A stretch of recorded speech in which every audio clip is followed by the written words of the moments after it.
¿Cómo? Ok, perfecto. Pues muy buenas tardes a todos. Bienvenidos a este espacio del Instituto Municipal de Arte y Cultura de Puebla. Para la Coordinación de Patrimonio Histórico e Identidad es un verdadero honor recibir en este momento al doctor Miguel Ángel Cuenya Mateos. Y antes de cederle la palabra, me permitiré leer unas breves líneas respecto a su trabajo y a su formación. El doctor Miguel Ángel Cuenya estudió la licenciatura, la maestría y el doctorado en Ciencias Sociales en el Colegio de Michoacán. Es profesor investigador en el Instituto de Ciencias Sociales y Humanidades de la Benemérita Universidad Autónoma de Puebla y docente en la licenciatura en Historia y el programa de posgrado de Historia también en la misma universidad. Es miembro del Sistema Nacional de Investigadores y ha publicado diversos artículos y libros, entre los cuales se encuentran algunos que nos interesan particularmente para esta charla. Se trata de Puebla de Los Ángeles y el tifo de 1813, el cólera de 1833 en la Puebla de Los Ángeles en tiempos de una peste colonial, Cabildo, Sociedad y Política Sanitaria en la ciudad de Puebla entre 1750 y 1910, Revolución y tifo en la ciudad de Puebla entre 1915 y 1916 y Salud, Enfermedad y Muerte en la ciudad de Puebla en la independencia, de la independencia a la revolución. No tenemos más que agradecerle, doctor, que haya accedido generosamente a ofrecernos esta charla tan ilustrativa y dejo en sus manos al público. Muchísimas gracias por acompañarnos. No, gracias a ti. Y gracias al IMAC, que me ha invitado a participar en este programa de charlas. ¿Ya? Bueno. Encantadísimos, doctor. Ya estamos listos. Estamos listos también por Facebook, así es que bienvenidos también a nuestros seguidores de Facebook. Estamos por @IMAC. Y somos todo oídos, doctor. Cuéntenos. Gracias. Bueno, antes que nada, muy buenas tardes a todos. Y en la tarde de hoy vamos a hacer una breve plática sobre el problema de las epidemias o el impacto de las epidemias, en este caso en la historia de Puebla o en la ciudad de Puebla. Yo creo que el punto de partida para poder comprender nosotros mejor toda esta problemática es tener presente que la historia de la humanidad está caracterizada por una serie de desastres naturales, de desastres humanos, y entre ellos, entre parte de estos desastres, de estas catástrofes demográficas, vamos a encontrar a las epidemias. Las epidemias, pandemias en muchos casos, que verdaderamente van a estar presentes en diversas alegorías o diversas relatos, inclusive, por ejemplo, los relatos bíblicos, cuando nos hablan de las 7 plagas de Egipto, nos estarían haciendo referencia a distintos tipos de epidemias que habrían afectado. Hay discusiones sobre cuáles habrían sido, pero se tiene más o menos en claro.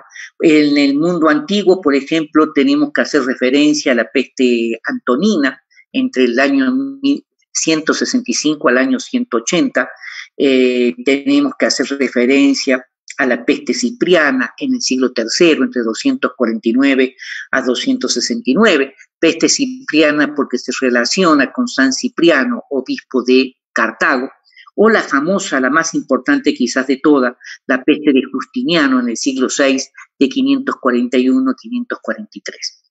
Y podríamos nosotros seguir hablando, pero también podemos hacer referencia que durante todo el periodo medieval van a estar presentes y de manera constante diversos tipos de enfermedades como la viruela, la lepra, la tuberculosis, el tifo en sus dos vertientes, el tifo murino o el tifo exantemáticos, conocido también en España como tabardillo, y sin olvidarnos las enfermedades gastrointestinales que constituían la primer causa de muerte, no solamente la diarrea, sino fundamentalmente la disentería, que está relacionado por el consumo de una serie de productos alimenticios que no se encontraban en buenas condiciones y que terminaban con fuertes infecciones gastrointestinales.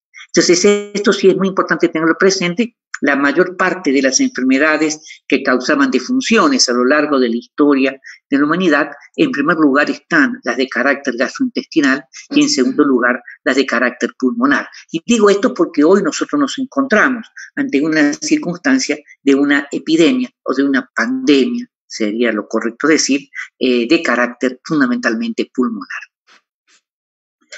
Durante los siglos XV, XVI, XVII, digamos, en plena historia moderna, la peste va a tener un peso importantísimo. Y el punto de partida de la peste, así como habíamos hablado en el mundo antiguo, a partir del siglo VII había desaparecido la peste y en los finales del siglo, digamos, hacia 1347, en diciembre de 1347, arriba de nueva cuenta a territorio europeo proveniente del Mar Negro, en donde los ejércitos tártaros la habían llevado, proveniente de China, la habrían llevado hasta la península de Crimea, y a partir de los conflictos bélicos, los comerciantes genoveses salieron huyendo con la peste en los barcos sin darse cuenta, llegaron a Mesina, en Sicilia, llegaron a Marsella, llegaron a Génova, y de ahí se difundió como reguero de pólvora. Es muy importante hacer referencia a la peste de 1348, conocida como peste negra, porque en 8, 10 meses, digamos, a lo largo del año 1348, ocasionó una disfunción terrible, una mortalidad muy, muy fuerte que se reflejó en una disminución del 30 al 35% de la población europea, que era una situación muy difícil, que, digamos, para poder entender, lógicamente, esto se traducía en problemas de carácter psicológico colectivo. El problema es que la peste no desaparece, queda de manera endémica y va a regresar con una periodicidad de 8 a 10 años, y para el año 1400 la población europea había disminuido entre mediados del siglo XIV y comienzo del siglo XV en un 50%.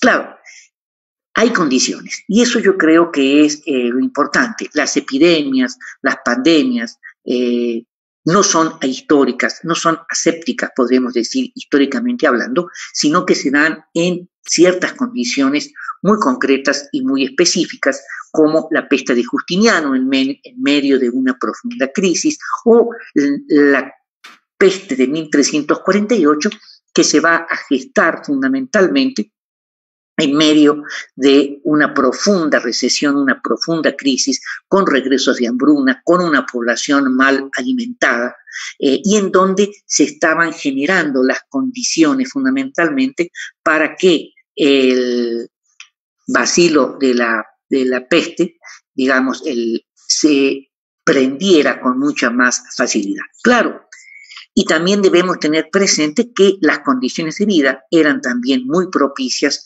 debido fundamentalmente a la falta de higiene, a la promiscuidad, al hacinamiento que existía en la población y a la convivencia con animales. Y en este caso, al igual que muchas enfermedades, son zoonosis humanizadas. En este caso, la peste es una zoonosis de las ratas, concretamente de la ratus ratus, que sería la rata negra, que nosotros no estamos muy acostumbrados a verlas acá, en Europa sí, y digamos, mientras que la ratus norvegicus, que es la rata parda, la rata que nosotros conocemos, la rata de Albañal, es mucho más resistente. Entonces, pero decía yo, se queda endémica hasta el primer cuarto, mediados del siglo XVIII. Y constantemente va a estar generándose una serie de epidemias, y algunas verdaderamente terribles, como la que se vivió en Italia o en la península ibérica en 1598, en donde ocasionó un número indeterminado de muertes. O, por ejemplo, en 1630, que la mayor parte de las ciudades italianas van a perder entre un 40 y un 60% de la población. Y estamos hablando de ciudades de 50, 70, 100.000 habitantes, como era el caso de Nápoles, como era el caso de Milán, como es el caso de Florencia, simplemente por poner unos ejemplos. Ahora bien, nosotros podríamos seguir hablando de las epidemias europeas, pero a nosotros lo que nos interesa es pasar de este lado del charco, podría decir así, de este lado del Atlántico, y señalar que la conquista, en este caso no importa que fueran castellanos, podrían haber sido franceses, británicos, holandeses, portugueses, digamos la nacionalidad no importa, es la llegada de los europeos a territorio americano, trajo consigo una serie de enfermedades que se desconocían en América, y con los europeos, con los barcos europeos, llegó la viruela, llegó la tuberculosis, llegó la lepra, y llegaron una serie de enfermedades para los cuales la población aborigen, la población indígena, no tenía ningún tipo de defensa. ¿Por qué? Justamente porque no había convivido con ese tipo de enfermedades, y esto ocasionó inclusive un simple resfrío, una gripe. Se habla inclusive de que con Colón llega la gripe y la influenza a territorio americano, ocasionaron mortandades verdaderamente extraordinarias, y en donde los propios colonizadores no podían comprender cómo a partir de una simple gripe verdaderamente se enfermaba. En una palabra, la conquista trajo la viruela, el sarampión, la gripe, la influenza, la tosferina, las paperas, y lógicamente todo este problema epidemiológico se va a combinar con lo que implicó el proceso de conquista, lo que implicó el establecimiento del sistema colonial, lo que significó la modificación del sistema de trabajo y del sistema alimenticio, y en donde lógicamente se generaron una mayor predisposición para las enfermedades. Y esto es muy interesante porque un historiador norteamericano muy importante, ya hace varios años, Woodrow Bora, publicó un texto que es un clásico dentro de la historiografía mexicana, que se llama El siglo de la depresión en Nueva España, que habla justamente del siglo XVII, y en donde él plantea una tesis y una hipótesis que no ha sido cuestionada hasta el día de hoy, y que de alguna manera mide el proceso de despoblación de la población aborigen en territorio mesoamericano. Más allá de que si la discusión es si existían 20 o 25 millones de habitantes en la meseta central novohispana. Y él dice que entre 1521, con la llegada de Cortés, a 1576, es el periodo en el cual se construyen los principales conventos y las principales obras o monumentos religiosos de este espacio. A partir de esa fecha se dejan de construir porque ya no hay mano de obra para la construcción. Es decir, la población ha desaparecido.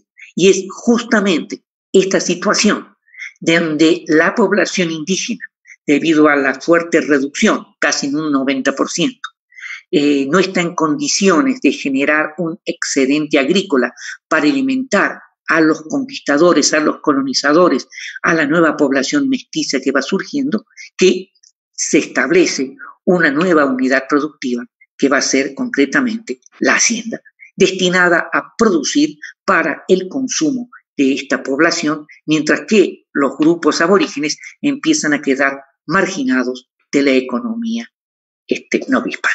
Entonces, esto yo creo que es un punto importante.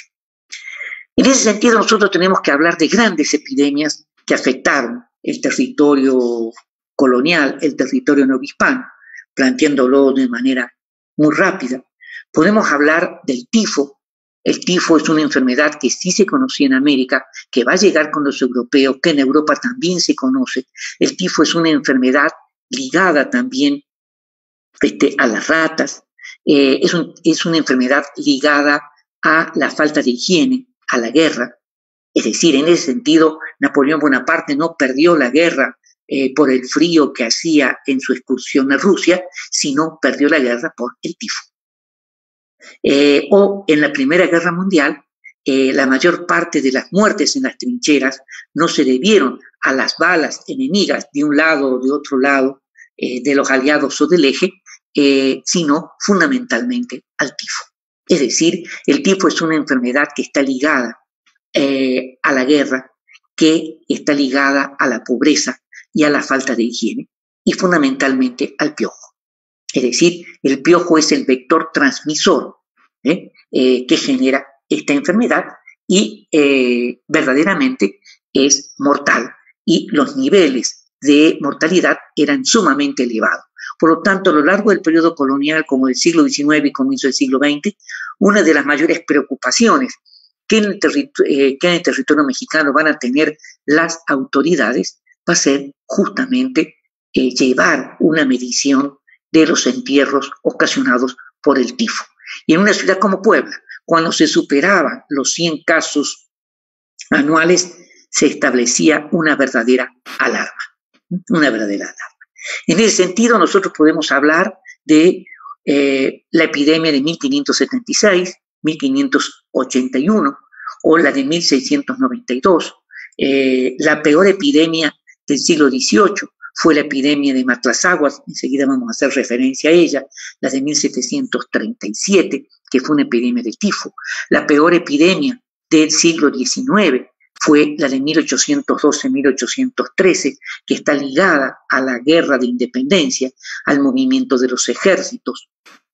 Esta fue la peor epidemia que causó el mayor número de muertos a lo largo de todo el siglo XIX, superando inclusive los efectos del cólera de 1833 o del cólera de 1850. Y para el siglo XX, la epidemia más fuerte, la epidemia más grave, se va a ocasionar en medio del proceso de la Revolución Mexicana entre 1915 y 1916, en donde supera inclusive al número de defunciones al ocasionado en la ciudad de Puebla, hablando así con precisión, a la influenza de 1918 o influenza española.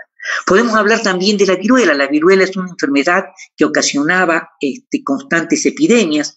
Empezó en 1521, 1538, 1576, 1653, 1667-68. Podríamos seguir hablando de epidemias a lo largo del siglo XIX, pero la epidemia desde el comienzo del siglo XIX, la viruela, comienza a disminuir a partir de la llegada del doctor Balmis, que viene, digamos, con una serie de niños españoles que están enfermos con viruela para inocularlas.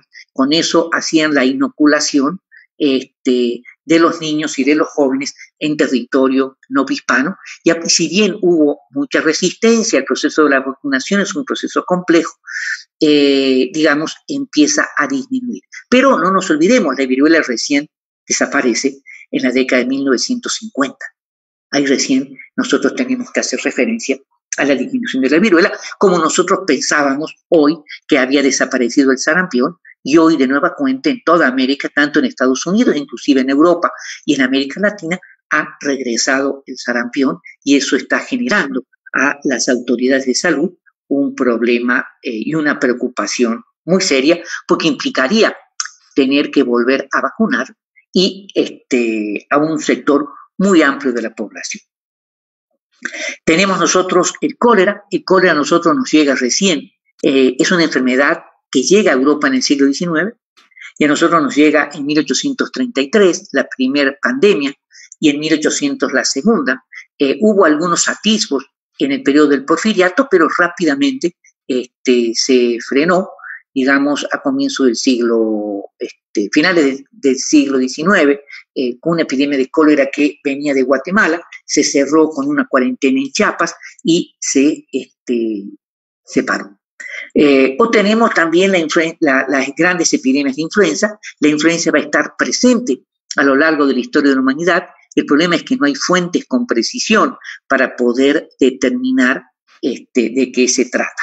Pero nosotros podemos hablar ya con precisión de la pandemia, hablando de pandemia, la pandemia de gripe rusa de 1890, que fue una pandemia de influencia H2N2, la pandemia de influenza española de 1918, H1N1, la pandemia de la gripe de Hong Kong también fue de influenza de 1957, también fue H1N1, o, para no aburrirlos, la pandemia de 2009, que muchos de nosotros vivimos y nos acordamos también con las cuarentenas, con el uso de tapabocas, pero era una enfermedad mucho más estudiada, una enfermedad que se la conocía y que por lo tanto se podía o se pudo realizar y fabricar la vacuna con mucha mayor rapidez. Que ese es un poco el problema que tenemos hoy.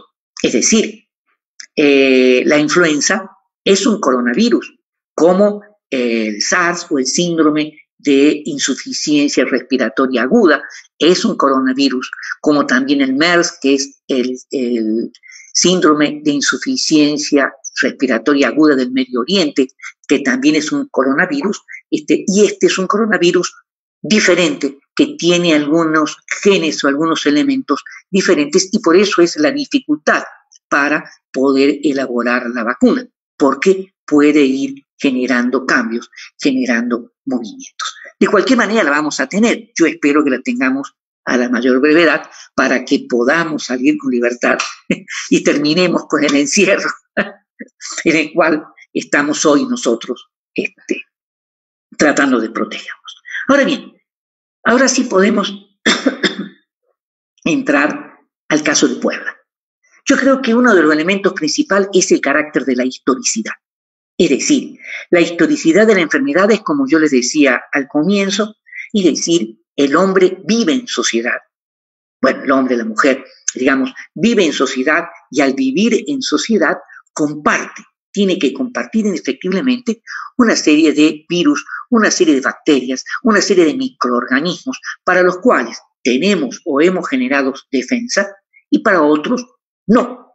Pero esto generó, desde que el hombre empezó a vivir en las cavernas, empezó a vivir en sociedad grupalmente, empezaron a plantearse este tipo de enfermedades, y ahí es sobre todo en la convivencia muchas veces con animales, como muchas zoonosis, muchas enfermedades se humanizan. Y se puede dar el caso también, como el caso de la gripe, en donde el hombre puede contagiar a un animal, especialmente el cerdo. Es decir, nosotros hablamos mucho de la gripe aviar, pero un ave difícilmente contagia a un humano. Pero si el ave está cerca de un cerdo o de un criadero de cerdos, esto yo creo que es un elemento muy importante tenerlo presente, los cerdos se enferman y genéticamente el cerdo es un animal muy parecido al hombre y por lo tanto el cerdo contagia a los cuidadores de los cerdos. Y empieza el proceso de la humanización. Es un problema complejo por las aves migratorias, bueno, hay toda una serie de factores que no, digamos, eso sería para un tema aparte. Entonces, tenemos la influenza, tenemos el cólera, que afectaron al siglo XIX. Entonces, tenemos que tener presente el problema de los asentamientos, si son asentamientos rurales, si son asentamientos urbanos, cuáles eran las condiciones de vida, las condiciones de salubridad o insalubridad, la nutrición que tenía esa población. Es decir, si una población de origen rural pasaba 2 o 3 años seguidos con malas cosechas y no tenía una estructura estatal que pudiera apoyarlo, entonces se generaba una situación de desnutrición y lógicamente esto iba a facilitar el desarrollo de muchas enfermedades ligadas directamente a la nutrición, como el sarampión, como por ejemplo la tuberculosis, que son enfermedades directamente ligadas al nivel o a las características nutrientes del huésped. Pero claro, aunque no estén directamente ligados con algunos virus, como es el virus de la influenza, el virus de la viruela, por ejemplo, o el cólera, esto no implica que no se vean afectados, no se vean afectados. Entonces, yo creo que esto es muy, muy importante. Tenemos que tener presente también que Puebla, a lo largo del periodo colonial, fue un gran centro urbano que, para que tengamos una idea, en la última década del siglo XVII, Puebla tendría unos 110.000 habitantes, que es un número muy elevado de población, muy grande. Era una ciudad muy populosa que tenía el doble de habitantes que la ciudad de Lima en ese mismo periodo, y Lima era la capital del virreinato peruano. Claro, la Ciudad de México era 2,5 veces más grande que Puebla, 2 veces más grande que la ciudad de Puebla, pero el hablar de una ciudad muy populosa, también debemos hablar de las condiciones de vida. Es decir, la ciudad, la población vivía hacinada, y también hay un elemento muy importante, es un gran centro receptor de población migrante. Población migrante no solamente de origen español, lo cual es cierto, sino población migrante de origen rural, tanto del vecino estado de Tlaxcala como del estado de Veracruz y sobre todo de Oaxaca y de Chiapas. Puebla tiene una relación muy importante con la Mixteca, por ejemplo, ¿no? O con de Tlaxcala, con Veracruz. Y esta población que llega a la ciudad en momentos en que, digamos, lo que se llama el periodo de la soldadura de las cosechas, cuando se termina o se agota los víveres que se tenían de la cosecha anterior y se está esperando la nueva cosecha, y son los periodos de mayor pobreza para el periodo colonial y el siglo XIX de la población campesina, arriban a la ciudad en busca de mejores condiciones de vida. Y esto se dio con mucha claridad en algunos periodos muy claros de malas cosechas, como fue el año del hambre de 1785, que gran parte de la población del Bajío comienza a migrar hacia la Ciudad de México en busca de alimentos. Esto fue muy claro en 1692, cuando se dio un motín de indios en la Ciudad de México porque se pensaba que no había maíz para la alimentación de las comunidades indígenas de los barrios de la Ciudad de México, y en Puebla se generó también una situación similar. Acá se solucionó contratando molenderas, contratando tortilleras que se las pusieron en los principales lugares, normalmente frente a los principales templos de los barrios, donde se les regalaban tortillas a la población. Pero la situación, esto es muy importante tenerlo presente, porque cuando lleguen las epidemias nosotros vamos a tener esa situación. Es decir, en ese sentido nosotros tenemos que Puebla, decía yo, era una ciudad muy populosa. Muchas gracias, mi hija me acaba de traer un vasito con agua. Gracias. Una ciudad, decía yo, muy populosa, con una fuerte migración y también con altos niveles de marginación social. Este es un elemento muy importante que nosotros podríamos decir está ligado directamente con la historia de nuestra ciudad. Hoy, Puebla, digamos, el INEGI lo plantea con mucha claridad, tenemos unos niveles de pobreza verdaderamente extraordinarios, superiores al 50%. Y estos son los problemas que asumen a lo largo de la historia de la ciudad las autoridades municipales. Las autoridades municipales siempre han estado preocupadas por las condiciones de vida, por las condiciones de salubridad, por la limpieza, por tratar de regular en los distintos tipos de asentamiento, tratar de prohibir que dentro de la traza urbana hubiera hornos de cal u hornos de ladrillo que tenían que estar fuera, que los mataderos o los cebaderos de cerdo estuvieran fuera de la ciudad. Bueno, fuera de la ciudad sería el barrio de Santiago, fuera de la ciudad sería antes del Alto, la zona de Xaninetla. Bueno, es decir, hay una preocupación. Eso es lo que nos permite también analizar y estudiar todo este tipo de problemática. Es decir, nosotros contamos en la ciudad con uno de los archivos históricos más completos de América Latina. Quizás el más completo.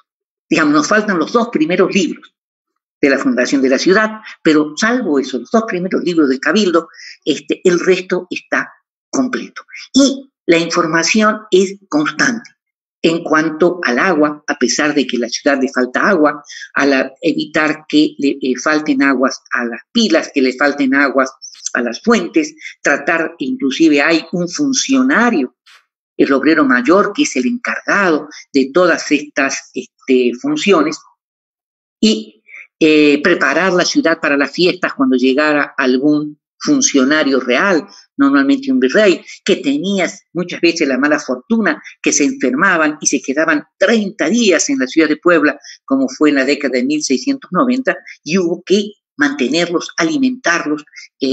Al virrey, a su esposa se había enfermado la esposa, y a toda la corte llegaba con 40 personas. Con 40 personas. La ciudad se endeudó en 18,000 pesos, que era una fortuna para la época. Hacia 1730 todavía se estaba pagando la deuda. Bueno, pero tenemos una información riquísima. Tenemos una información de todo lo que se gastó, cuánto costó los pollos, las gallinas, cuántas se comieron, a dónde iban a buscarlas para que salieran más baratas. Bueno, es muy, muy interesante. Uno se entusiasma y se puede quedar horas dentro del archivo trabajando. Pero bueno, volvamos a las epidemias. Decía yo que debemos tener presente también que la gran expansión económica de la ciudad termina hacia finales del siglo XVII.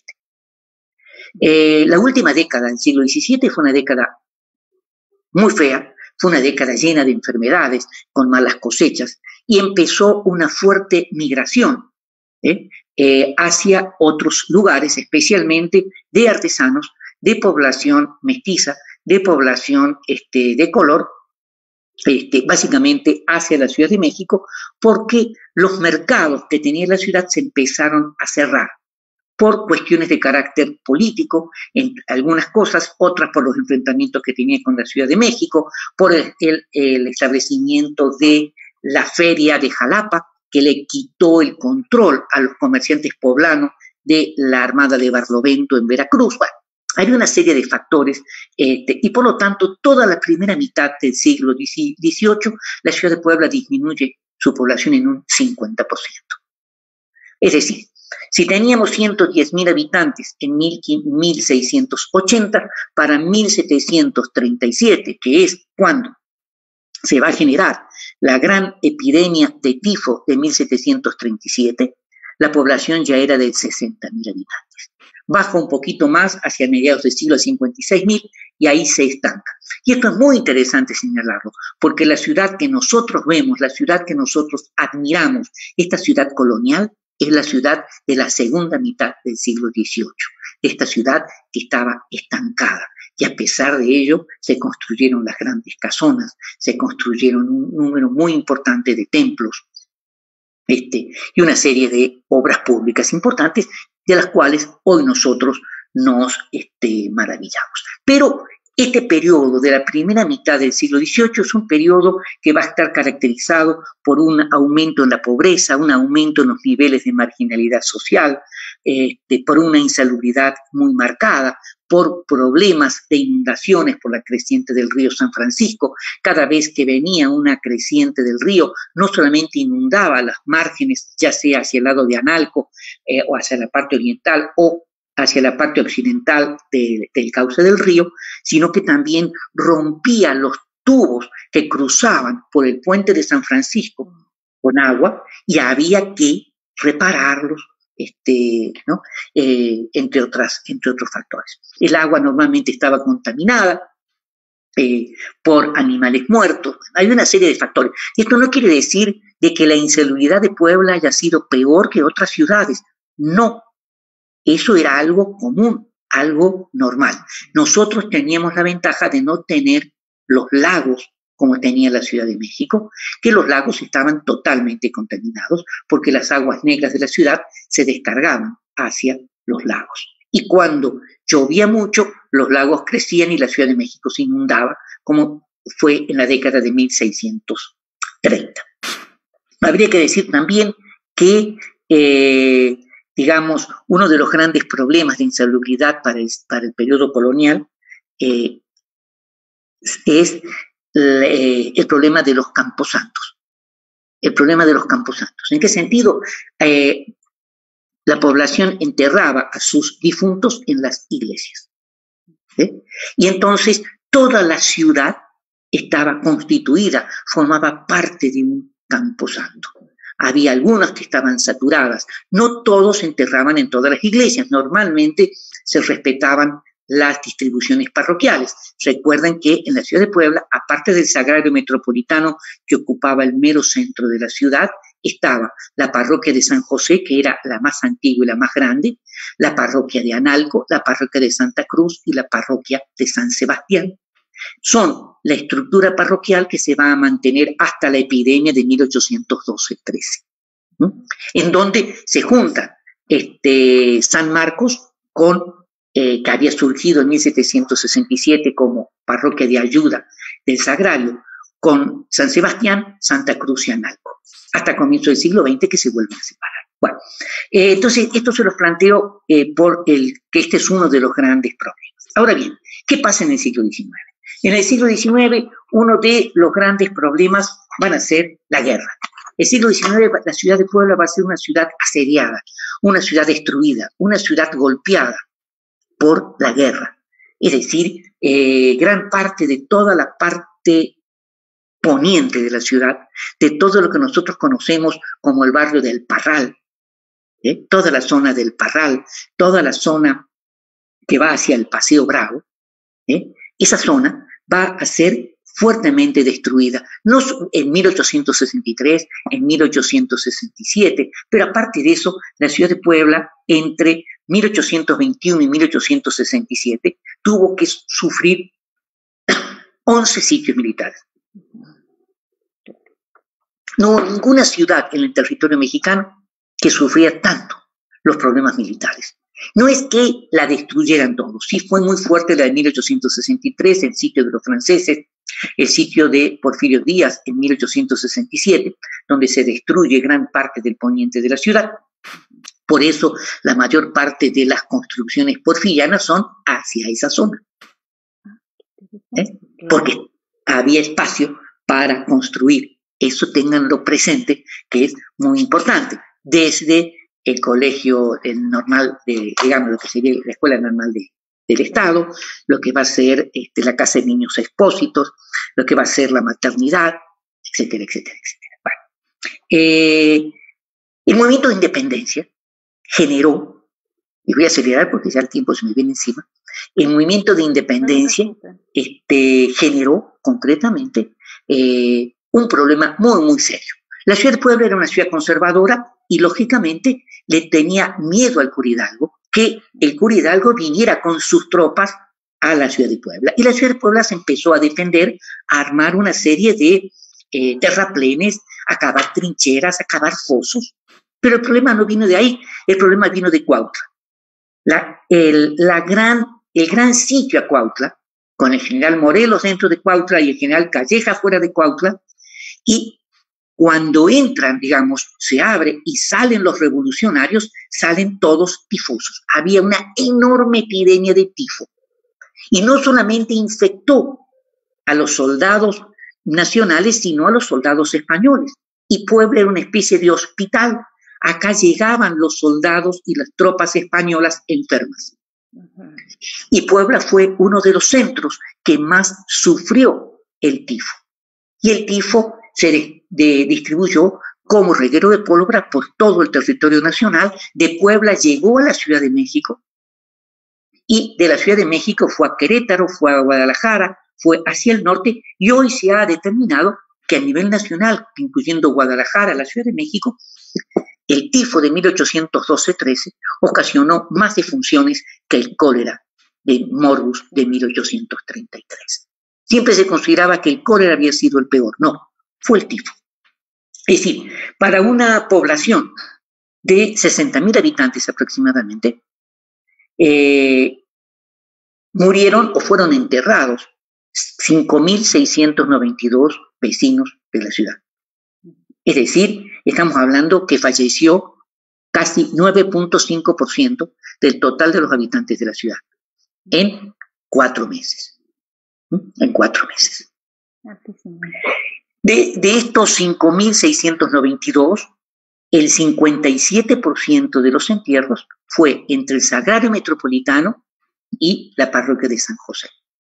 Y más del 50% de los óbitos de las defunciones, casi el 65-70%, correspondió a población indígena. Como siempre, los más pobres los marginados eran los que más se veían afectados, sobre todo por las condiciones de vida. Vivían en cuartos, sin ningún tipo de ventilación, sin baños, con piso de tierra, y vivían 6, 7 personas en ese cuarto, y lógicamente todos terminaban contagiados, porque además se desconocía cómo se producía el contagio. Este es un problema que recién se va a saber en 1915, que se llega a establecer y se vienen a México a estudiarlo, que es el piojo blanco de la ropa, el vector transmisor. La única posibilidad no solamente es bañarse, despiojarse, que eso se puede hacer, sino hervir la ropa. Y si la ropa se hierve, era ropa de lana, la ropa encoge y ya no les entra. Por lo tanto, esos eran los grandes problemas que existían, Entonces, podemos decir nosotros que Puebla se vio, a pesar de no ser un centro de guerra, se vio fuertemente afectada por la cuestión militar, y eso fue lo que tuvo que sortear. Por otro lado, entre 1812 y 1820, Puebla va a seguir perdiendo población por las levas militares, por la migración, y, por ejemplo, en 1821, Puebla tiene que sufrir el asedio del ejército del general Iturbide.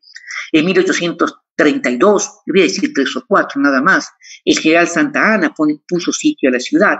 En 1833, el general Arista pone sitio a la ciudad, y al año siguiente la ciudad de Puebla va a sufrir un asedio militar de casi 60 días. ¿Cuál es el problema?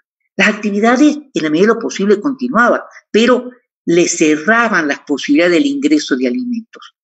No le cortaban el agua, pero le cerraban el ingreso de alimentos, y por lo tanto hay un mayor deterioro en las condiciones de vida. Es en estas condiciones que en 1833 llega el cólera. Digamos, eso es lo grave, eso es lo terrible, y por eso las condiciones. Una enfermedad que se desconocía de qué se trataba.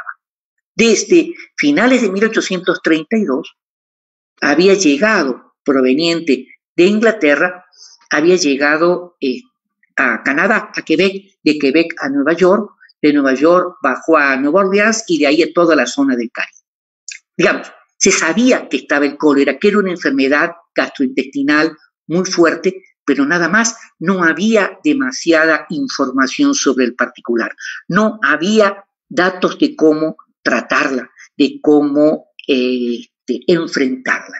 De cualquier manera, se tomaron una serie de medidas importantes de carácter preventivo. Se determinó que era indispensable construir un nuevo cementerio civil o un panteón civil para que no se entierre a los muertos en las iglesias. Esto fue a partir de enero de 1833, cuando recién en agosto la ciudad de Puebla va a empezar a sufrir los avatares del problema.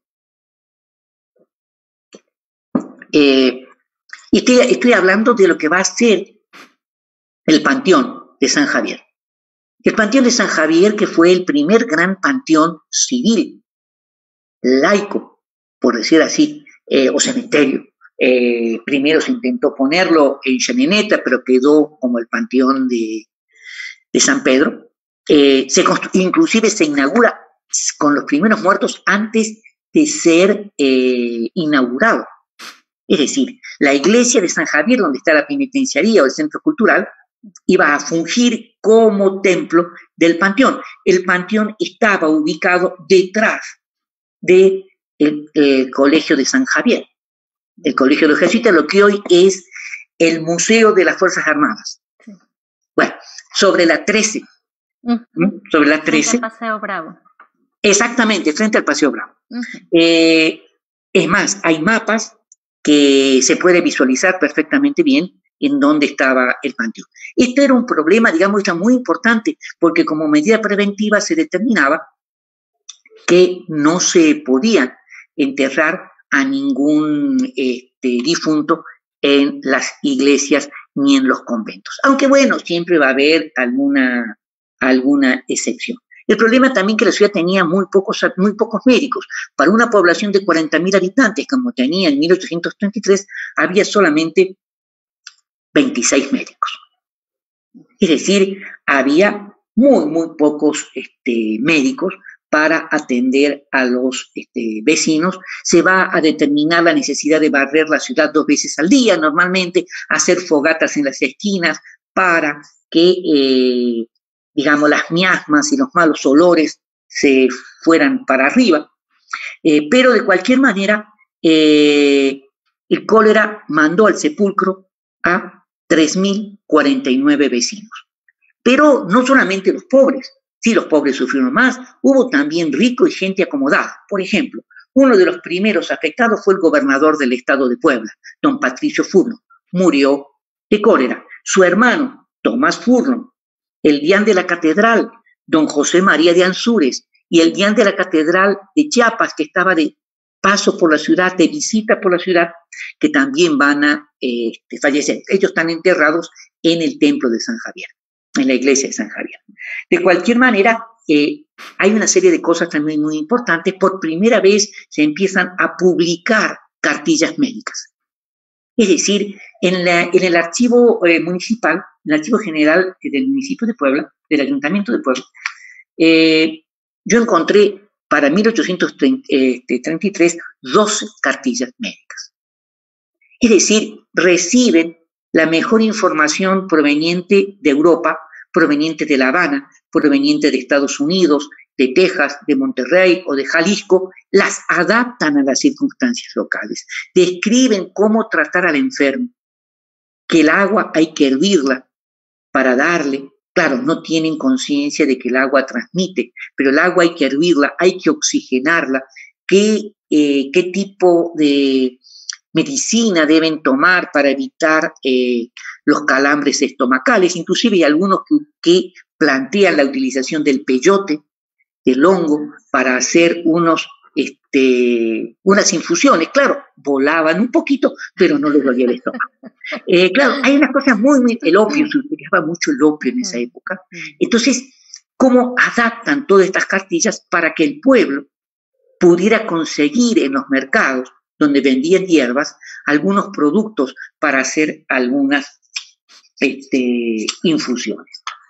Bueno, el cólera remite, y en 1847, con la presencia de las tropas norteamericanas, 47-48, en la guerra México-norteamericana, vuelve el tifo, no como una gran epidemia, pero sí ahí se genera problema, y en 1850 regresa el cólera.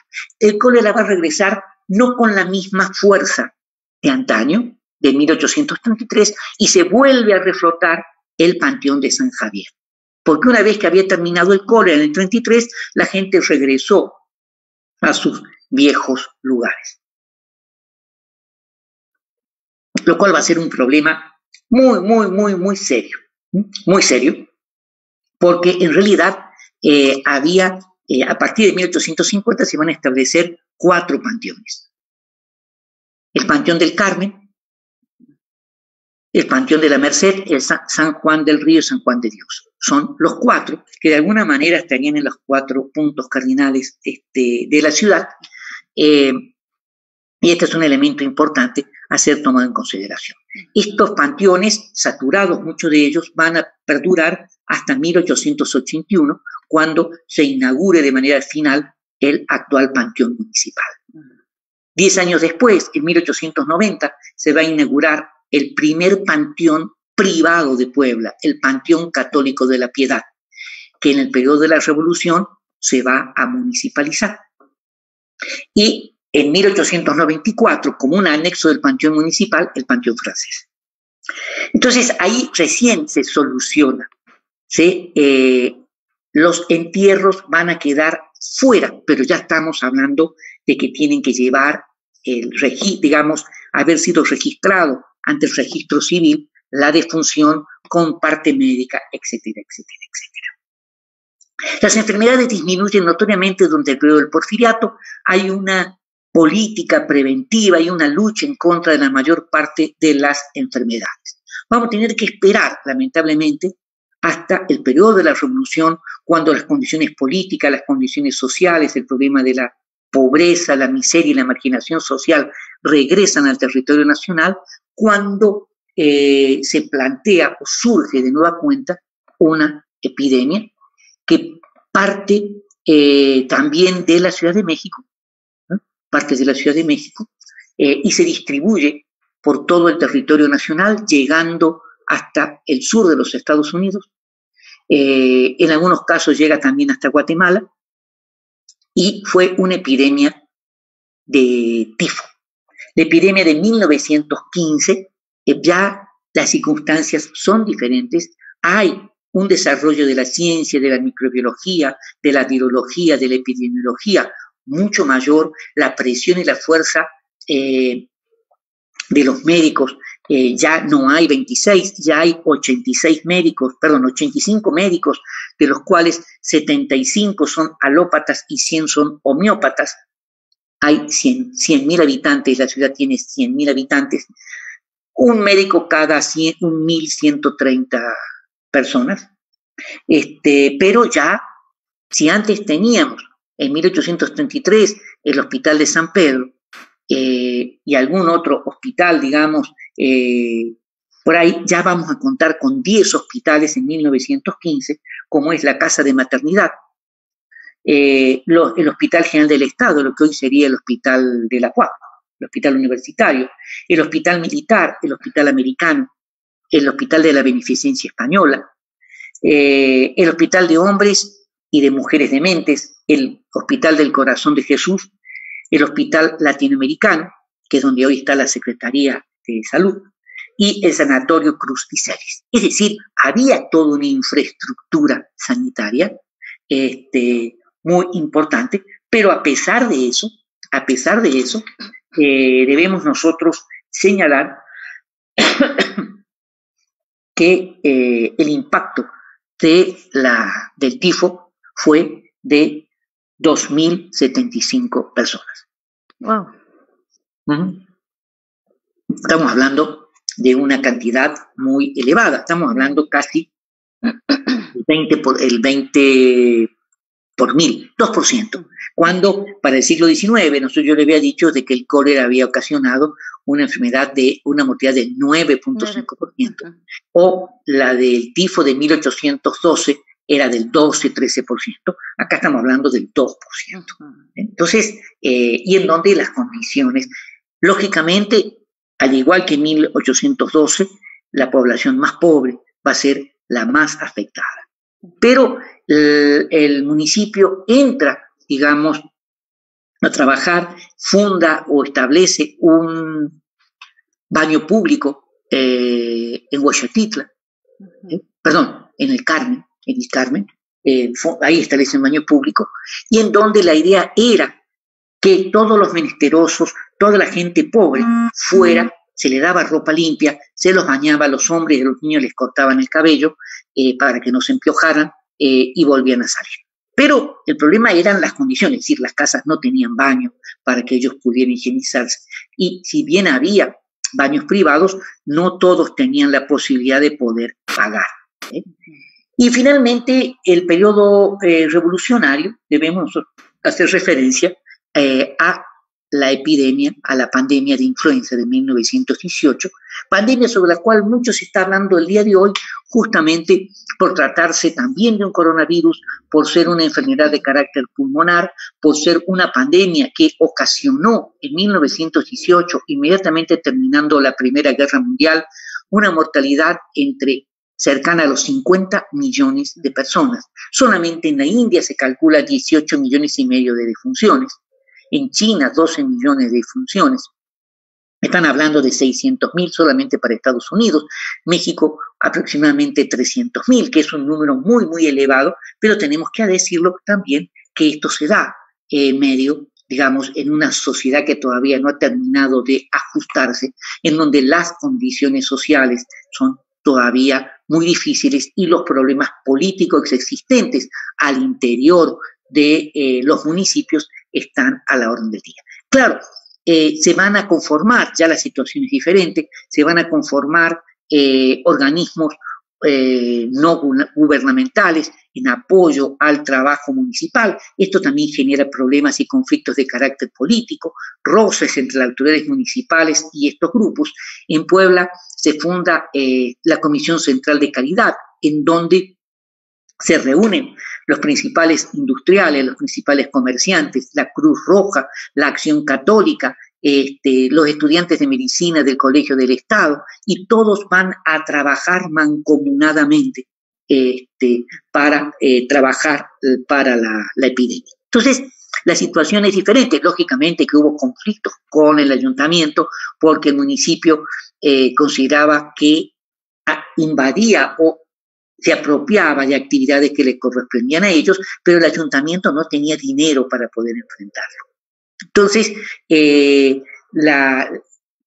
esta Comisión Central de Calidad juntó 54,000 pesos, inclusive estaba Jenkins se le va a encargar que consiga medicinas en Estados Unidos para tratar, ponen a andar nuevamente el Hospital de San Pedro, ponen a andar el Hospital Latinoamericano, el Hospital Corazón de Jesús, también lo ponen a funcionar, bueno, y reparten medicinas, compra medicina en la Ciudad de México, compra medicina en Estados Unidos. La situación es diferente, pero eso es Puebla. También en este caso estamos hablando de 2,000 defunciones para 100,000 habitantes. Pero si nosotros lo comparamos, esto es algo terrible, a lo cual yo con eso quería terminar, el problema de la mortalidad y de la afección diferencial. Es decir, las epidemias van a afectar a la población dependiendo las condiciones en las que se encuentran. Puebla en 1918, en donde con 10 hospitales, con una estructura municipal fuerte y al mismo tiempo, más allá de los problemas financieros, y la Comisión Central de Calidad, es decir, toda la iniciativa privada nucleada para juntar el dinero necesario, esto permite enfrentar en mejores condiciones. Si Puebla tenía 2% de defunciones, Tepeaca, apenas 25 o 30 kilómetros de la ciudad, va a ocasionar casi 6.5% de defunciones. Wow.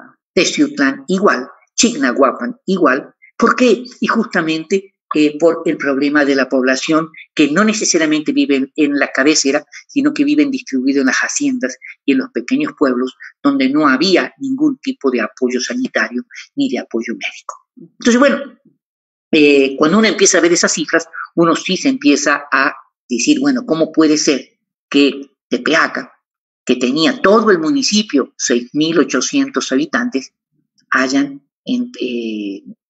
muerto de influenza casi 700 personas? Entonces, es terrible.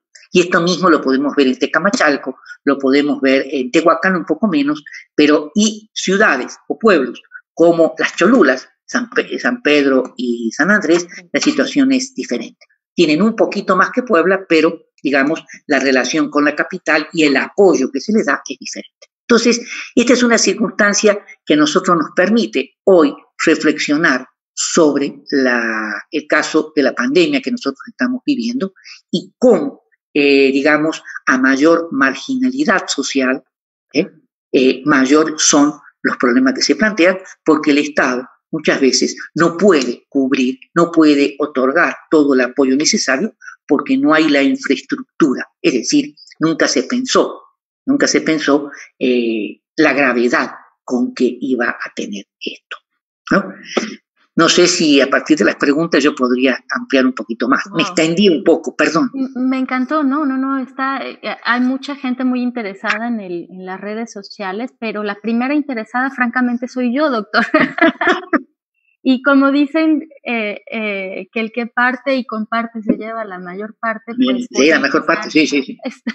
Diciendo una cosa que me parece fundamental, que recordar que parte del patrimonio que cada pueblo tiene es la memoria histórica, y que esta memoria histórica, traducida en los documentos que nosotros, como bien dice, tenemos la fortuna de albergar en nuestro archivo histórico municipal, permiten hacer este trazo que usted ha hecho y que le ha llevado, pues me imagino que una buena parte de su vida. La verdad es que estoy fascinada de escucharlo. Pero la segunda cosa que quiero decir, bueno, primero agradecerle a que nos ayude a poner en valor este otro patrimonio que normalmente no lo vemos, no lo contabilizamos entre nuestros valores, digamos, como sociedad, y es uno muy grande, digamos, nuestra memoria histórica. Y la cuestión que quería decirles es esto de la mortalidad diferenciada con la que cierra la charla, que me parece impresionante cómo hay una serie de factores que son cíclicos, que uno puede estar hablando del siglo XVII, del siglo XVIII, del siglo XXI, y pareciera que siguen siendo factores importantes con sus diferentes características, en el sentido de que vamos, bien lo decía, hay una serie de aprendizajes en el camino que van permitiendo abordar de una manera un poquito más clara las cosas, pero cuando se encuentra uno frente a un elemento desconocido como es este virus nuevo, pareciera que estamos nuevamente empezando de cero, ¿no es cierto? Mira, sobre esto último que tú señalas, podemos remontarnos a 1890. La gripe rusa en 1890, digamos, fue una gripe que afectó una morbilidad, digamos, afectó casi el 70-75% de la población de la ciudad, pero los niveles de mortalidad eran muy bajos. Eran muy bajos porque no era tan letal. Y las autoridades médicas dicen, porque se formó una comisión justamente, que el problema era que había que guardar camas y que la población salía a trabajar. Digamos, muchos enfermos salían a trabajar y contraían una neumonía, morían por neumonía, morían por pulmonía, justamente porque no habían guardado el reposo. ¿Cuál es el problema? Y por eso me quiero referir al día de hoy. La gente que vive el día al día, la gente que necesita salir indefectiblemente a trabajar. Digamos, muchas veces uno, aunque esté cerrado, tiene que hacer un trámite bancario. Y en cada esquina se encuentran personas que están limpiando los parabrisas de los coches. Y ya no son los jóvenes que siempre. Aparte de los jóvenes, ya hay personas adultas. ¿Por qué? Porque las condiciones se han empeorado y verdaderamente llegan. Mujeres o muchachas jóvenes con bebés pidiendo dinero. Y sí es una realidad. Es decir, tienen que salir al día, más allá de que, bueno, no lo toman ni muy en serio, andan con el cubreboca, pero no hacen la distancia o la sana distancia que el gobierno está solicitando. Y no solamente en México, lo está solicitando en todo el mundo. Y este es uno de los problemas. Acá no se ha establecido una situación muy rígida como en Inglaterra, como en Argentina, en donde el que lo veían en la calle le ponían una multa, bueno, pero de cualquier manera la gente, el fin de semana pasado hay denuncias en el periódico de que estaban jugando un campeonato de fútbol. Sí, hay cosas que... Y le acortaron la luz y siguieron jugando en la oscuridad porque era el partido final. Es decir, esa es una realidad. Es decir, es muy difícil, muy complejo. Pero al margen de eso, que los jóvenes salen, sí, mucha población tiene que salir a trabajar. Sí, digamos, y ese es un problema muy serio. Sí. Es esto que decía de la manera en la que afecta a los diferentes grupos sociales sí. Una epidemia, es clarísima, y hay una discusión interesantísima en foros internacionales también acerca de los procesos de pauperización mundial y de abandono a una serie de instancias que deberían justamente estar perfectamente calibradas y preparadas, quizá no para una pandemia como la que nos azota en este momento, porque esto sí nos agarró, como dicen en mi casa, con los dedos en la puerta. Sí, claro, pero finalmente, sí, esta pauperización generalizada que tiene que ver con una serie de cuestiones también sociales, económicas, políticas, nos ha puesto en evidencia como sociedad, ¿no le parece? Sí. Digamos, hay un proceso de pauperización de toda América Latina, en donde los salarios cada vez no alcanzan para sobrevivir, cada vez tienen que trabajar varios. Inclusive me decían, porque yo decía, bueno, no puede ser que tengamos un salario mínimo tan bajo. Bueno, ahora aumentó, pero normalmente bajo. Me decían, sí, pero en una casa no viven con un salario. Hay 4 o 5 que trabajan y todos ganan un salario mínimo y se conjunta de manera social. Puede ser, pero el proceso, lo cual es cierto, más allá de eso, que hay una depauperización. Eso de pauperización o empobrecimiento generalizado lo vemos en la delincuencia. No digo el narcotráfico, olvidémonos del narcotráfico, que es una problemática más compleja. Pero el que va a robar un celular para venderlo muy barato porque necesita comer. Claro. Es real. Básicamente. Sí. Es un problema real. No quiero dejar de comentarle que nos escucha el doctor Vélez Pliego. Y le manda, me lo saluda, por favor. Por supuesto, lo está escuchando. La comunidad de la Benemérita Universidad Autónoma de Puebla nos acompañó el día de hoy y la verdad es que se los agradecemos muchísimo y agradecemos muchísimo su colaboración solidaria para este tema y para el tema de también propiciar un encuentro a través de las redes sociales que nos permita quedarnos en casa con una sensación de productividad muy agradable. Claro que sí. Muy agradable porque he aprendido horrores y ha sido tremendamente agradable. No hay preguntas como tal, pero sí muchas. Mariana Rox le manda un saludo, Enrique Cano le manda un saludo, Luis Santos le manda un saludo. En fin, solamente decirle que hay mucha gente, Grisbel, que también dice, señor, me topé con su charla por accidente y no me pude zafar, así es que un halago. Gracias. Y yo, nada más un dato curioso que quiero preguntarle, doctor. Es un dato curioso que yo no estoy segura, la verdad es que no está documentado, pero en algún momento escuché que estos niños que traían para la inoculación de lo que usted hablaba en la charla, eran normalmente huérfanos por los que nadie reclamaba. ¿Esto es correcto? Sí. Eran niños huérfanos, gallegos, de Galicia, y que tenían, digamos, todavía la pústula, no estaban graves. Entonces, de la pústula sacaban para inocular. No la podían traer in vitro porque no tenían todavía las condiciones. Por eso traían a los niños. Y de acá se fueron hasta Filipinas. Sí, claro. Eran niños huérfanos. Wow. Estaban bien cuidados, ¿no? Esto sí. Sí, seguramente que sí, pero esto que decía acerca de las controversias de las vacunas, que es increíble, pero persiste esta controversia en el mundo. Y no solamente eso, la fuerte resistencia en muchos sectores a la vacunación. Por ejemplo, en 1918, en San Andrés Cholula murieron más de viruela que de influenza. En San Pedro no. Y esto está relacionado con la vacunación.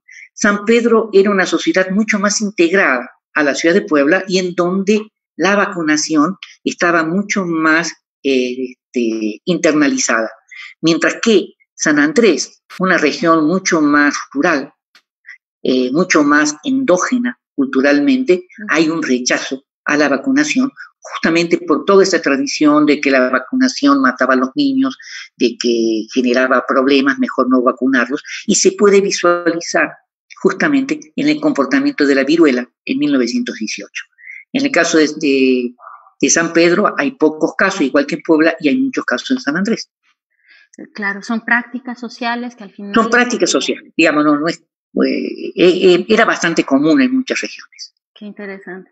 Laura Cadena le pregunta, doctor, si esta pauperización del trabajo no está ligada también a la falta de educación. Y entonces, imagino que Laura está pensando en esta cadena de factores, ¿no? Digamos, viéndolo desde fuera, uno se plantea, bueno, ¿cómo puede ser que si el Estado municipal, el estatal o federal, se le otorgan todos los apoyos a las familias para que los niños vayan a la escuela, y la escuela es absolutamente gratuita hasta finales de secundaria. Los niños no terminan primaria o apenas terminan primaria. Y bueno, yo creo, si uno lo analiza en otra perspectiva, llega a la conclusión de que los niños abandonan a finales de la primaria justamente por las condiciones de vida. Tienen que ir a trabajar, a completar el salario, el ingreso. Y muchos, a pesar de que está prohibido, tienen 13, 14 años, están trabajando como ayudantes de peones en una obra, ¿no? Cuando tendrían que estar en la escuela. O trabajan de jardineros, ¿no? Para tratar de compensar. Y eso nos lleva a la pregunta que hace. Justamente, nosotros tenemos un nivel de escolaridad muy bajo. Debemos andar en quinto, en sexto de primaria el nivel de escolaridad. Y frente a ese nivel de escolaridad, resulta muy difícil poder obtener o que accedan a ciertos trabajos mejor cualificados. Claro, el problema es que no pueden seguir estudiando, no es que no quieran, no pueden porque no tienen las condiciones. Ahora con las clases en línea, bueno, no tuve tanto problema, pero yo les exigí, les apliqué un examen a los jóvenes, y hubo 3 o 4 que me entregaron tarde el examen. ¿Por qué? Porque no tienen internet en su casa. Tienen que ir y no son de la ciudad, son de fuera. Entonces, está bien, yo lo acepté, lo entiendo perfectamente bien, no es el problema, pero esa es una realidad. Esa es una realidad. Con muchas veces, yo no me acuerdo qué gobierno fue, Calderón, fue Fox, no recuerdo, que les regalaba tablets a los niños. La vendían. Y la vendían porque necesitaban el dinero. Claro. Porque las múltiples realidades, es que esto que acaba de hacer, doctor, nos ilustra no solamente en el factor de la epidemia, sino de la concatenación de hechos sí, claro. y la multiplicidad de factores que intervienen. Y dice Jenny Rodríguez que finalmente el factor común es la desigualdad social, pareciera. Es interesante cómo nuestro auditorio está comenzando a interactuar con nosotros a partir de esto. Dice Erendira Reza Guzmán que ella también empezó a escuchar por azar la conferencia y que se quedó. Que es muy interesante, pues gracias. que se lo agradece muchísimo. Daniel Irineo Morris dice, sin duda el doctor Cuenya es uno de los especialistas más valiosos que tiene la humanidad en la UAP y además ha sido un tremendo formador de investigadores, un caballero de 5 estrellas. Lo gracias. Completo. No quite comas ni puntos. Muchas gracias. Silvia Aide Zárate también le manda un saludo, dice que no se pudo perder esta charla, que está muy contenta escuchándolo. Dice, Abraham Méndez dice, ¿podría recomendar algún documento que trate la historia de las epidemias en Puebla, México? Yo por aquí leí dentro de sus trabajos de investigación, doctor, no sé si alguno de ellos podría ser. Hay un libro pequeño que se llama Enfermedad y muerte de la independencia de la revolución. Bien. Ahí se pueden ver todo el problema de las epidemias en el siglo XIX hasta el tifo, hasta la influenza de 1918. Okay. También dice Nelly López Garibay que ella también se une a los que no sabían de la conferencia y se quedaron. Es todo un halago. Nos acompaña también Elsa María Arce. Ella está en este momento en Nueva York. Es investigadora de la ciudad de Puebla y especialista en la Biblioteca Palafoxiana y me honra con su presencia en redes sociales. Le mandamos un saludo, un abrazo, claro y esperamos que estén muy bien. Doctor, pues lo que hay en redes sociales son felicitaciones y son, bueno, pues muestras de afecto y muestras de respeto a su trabajo y pues no queremos dejar de mencionarlo. También a nosotros nos llena de orgullo, de honor tenerlo por aquí, poder platicar con usted y poder saber de este tema tan actual, desde la gran mirada histórica que puede lanzarse a través de una investigación como la suya. Claro que sí. Muchísimas gracias. Al contrario, lo agradecemos muchísimo. Estamos ya a punto de cerrar, pero bueno, pues todos aquellos a quienes no pudieron, a los que no pude, sí, por aquí anda la señorita Burgos, un honor escucharlo, Miguel Ángel Mújica, un saludo al doctor, Ricardo Mex, algún material que trate sobre la epidemia del Cocolistli en el Valle Poblano Tlaxcalteca. Cocolitzi, perdón. El Cocolistli, sí. Ajá. ¿Es Cocolitzi? ¿O Cocolistli, sí? Ajá, muy bien. Nos pide que nos... Ahí tiene que revisar el libro Puebla de los Ángeles en tiempo de una peste colonial. Ahí yo hago referencia al Cocolistli. Muy bien. En el Valle Poblano Tlaxcalteca. Espero que lo haya escuchado.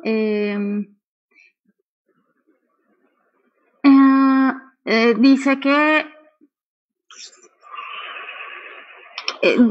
Daniel Aguilar pregunta que por qué las autoridades no intervienen, sabiendo lo necesario que es que intervengan. Doctora, a reserva de su mejor opinión, yo diría que en el caso de las autoridades actuales han respondido de una manera muy profesional y muy adecuada a lo que se sabe de esta epidemia y de esta pandemia, pero sobre todo, yo no sé si usted coincide conmigo, pero el tratamiento de esta pandemia ha sido, en el caso de México, me da la impresión de un juego de ajedrez muy complejo en donde hay que mover fichas con todo cuidado, justamente por lo que usted decía, cuánta gente no puede dejar de salir a la calle porque tiene que comer, cuántas implicaciones, no a nivel macroeconómico, sino microeconómico tendría esto. Y es lo que estamos viendo.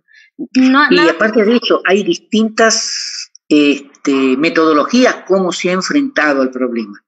Nosotros estamos utilizando una, Suecia está utilizando otra, claro. Noruega está utilizando, digamos, una diferente, o España o Italia. Es decir, se van ajustando a las circunstancias y nosotros tenemos una realidad diferente a las de otros países, por supuesto. Así es. Dice... Fernando Augusto le manda saludos desde Papantla, Veracruz. Muchas gracias. Hindú Palacios dice saludos al doctor Cuenya y pregunta cómo podemos explicar que aún con más de 200 años de vacunación, hoy por hoy, haya movimientos en su contra. Hay movimientos, sí, gente, inclusive pediatras que están en contra de la vacunación, porque forma parte de toda una concepción diciendo que el día que llegue la viruela nos afecta igual. Pero hay toda una concepción sobre eso, sí es cierto. Interesante. Doctor, ahora sí, el centro de control nos avisa que es hora de cortar. No nos queremos ir, usted ya lo sabe, pero pues nada, agradecerle profundamente su generosidad, su amabilidad de compartir con nosotros todo. No, por favor, con mucho gusto. Ha sido verdaderamente un gusto haber podido estar con ustedes, ¿eh? Muchísimas gracias. Lo disfrutamos plenamente y esperamos tenerlo nuevamente por aquí. Le mandamos un gran abrazo sumamente inocuo desde nuestras redes sociales. Perfecto, claro que sí. Gracias, Gracias, doctora. A todos los amigos que nos acompañaron desde el Facebook Live, les agradecemos muchísimo su presencia. Esperen más de esta serie que hemos titulado Nuestra Historia, aquí en el Instituto Municipal de Arte y Cultura de Puebla, por parte de la Coordinación de Patrimonio Histórico e Identidad. Muchísimas gracias a todos. Muy buenas noches. Desconectamos ahora la conexión y le mandamos un gran abrazo. Gracias, Hasta luego. Gracias a usted.